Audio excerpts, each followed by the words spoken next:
నీ మంచితనానికి విలువ లేదనిపిస్తోందా? నాకు తెలుసు. నువ్వు నిజాయితీగా ఉన్నా కూడా మోసపోయావు. నువ్వు నీతిగా ఉన్నా కూడా వెనకపడ్డావు. కాని విను, ఈ లోకంలో వెంటనే ఫలితం రావడమే న్యాయం కాదు. ఎవరైనా నిన్ను మోసం చేస్తే వాళ్లు తమ స్వభావాన్నే కోల్పోతారు.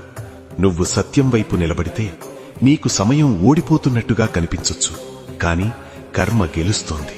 నేనే కలియుగ దైవాన్ని. నేను కర్మలకు సాక్షిని. నేను ఆలస్యం చేస్తాను, కాని అన్యాయం చెయ్యను. నువ్వు మంచితనం వదిలి గెలవాలనుకుంటున్నావా, లేక సత్యం వైపు నిలబడి నన్ను చేరుకుంటావా? క్షణిక లాభం కోసం పరుగెత్తేవాళ్లు చాలా మంది ఉంటారు, కాని నాతో నిలిచేది మాత్రం కష్టం వచ్చినా సరే సరైన మార్గాన్ని వదలని వాళ్లే. నువ్వు గుంపులో ఒకరిగా మారకూడదు.